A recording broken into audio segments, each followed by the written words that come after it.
also in the refugee community. She's an expert on refugee issues. She heads the Southeast Asia Resource Action Center, Doua Thor, and I have asked her to talk about enforcement. We all know that any comprehensive immigration reform is going to have enforcement, and there's two sides to it. One is, how bad is it going to get? We already think that a lot of the measures that are in place are really hurting our communities and our families. So one of the challenges in terms of trying to get engaged to make sure that it doesn't get worse, and then there might be also some opportunities to actually go back and fix some of the things that might be wrong. Also, she had a particular perspective on how CIR affects the refugee community. A lot of people think that comprehensive, that we don't have any undocumented in the Southeast Asian community, but that's actually not true. And also, there are many who are still waiting for families. So, do it. Thanks, Karen. So again, I work for an organization called SEARAC, and we're a national organization based here in DC. We work on behalf of refugee populations from Cambodia, Laos, and Vietnam.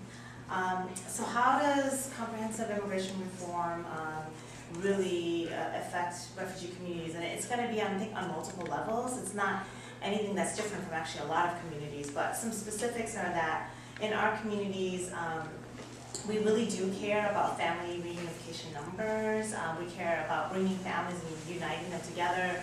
Many refugee families are left overseas and separated, so that's an important component that our communities are impacted by. The other part is around the undocumented. I think people don't know that there are undocumented Southeast Asian populations in this country. Many who actually were resettled in another country came to the U.S.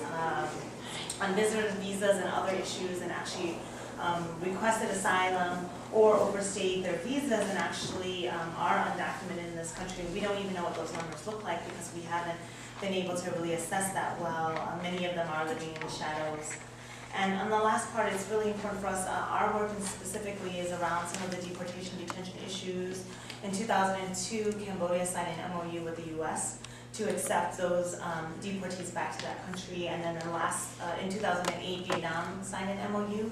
And for us, it's an important part of our work to recognize that people should not be deported to the countries that they were persecuted in the first place, and that the U.S. actually accepted them as refugees and should abide by that commitment. So in terms of areas of concern, I think that many of you may or may not know already that in the Schumer concept that was put forward in the op-ed, there are a number of statements around stronger enforcement. In our mind, it may look like more unjust, unreasonable enforcement.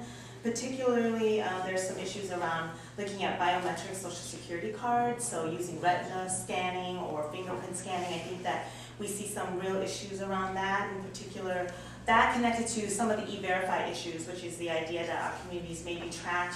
You may know that a lot of our surnames are similar. I think there's some serious civil rights concerns around using some of these systems. The other part is around the fact that the harsher enforcement and looking at unjust enforcement will maybe increase deportation detention. Specifically, people being pulled over for a traffic violation could get they could be scanned into the system and then found out, and other pieces. Looking at increased raids and detention, I think that we're really concerned about that. One of the issues that you all may know about is what's called 287G, the idea that local law enforcement can enforce federal immigration law, and it's agreement between local law enforcement and DHS. We are definitely concerned about that. A lot of our communities have been caught up. It's not as if you go into a system and decide who's undocumented, who isn't. You just really, a lot of our community members have been captured in those raids to take it to places where their families can't find them. All sorts of those are all sorts of concerns that we are also thinking about. And then the last part is around transparency. A lot of individual community members who've been caught in those raids, they're just taken away. Their family members don't know where they are. They don't have access to them. So lack of transparency in the information that will go forward. In terms of looking at some areas of opportunities, so it was kind of depressing, but areas of opportunities, I like to think, we always say we're refugees.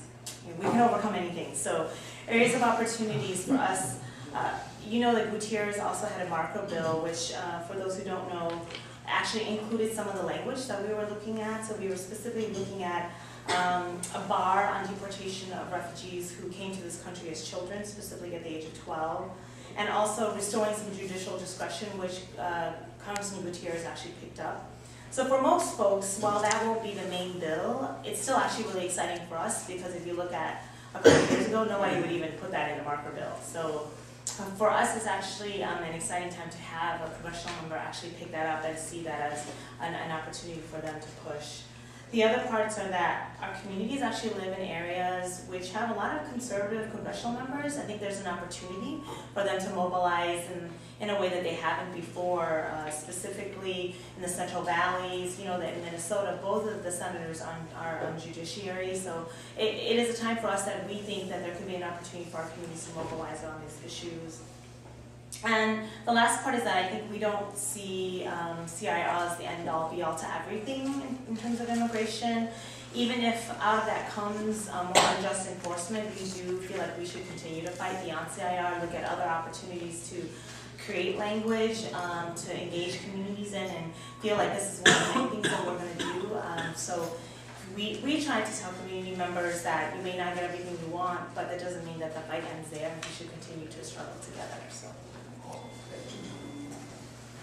Thank you. And Doua is one of the leaders on the issue of trying to get more discretion for kids who commit some minor crimes and then become deportable, even though they came with their families as refugees back to countries that they have never known. So we really appreciate her hard work on that.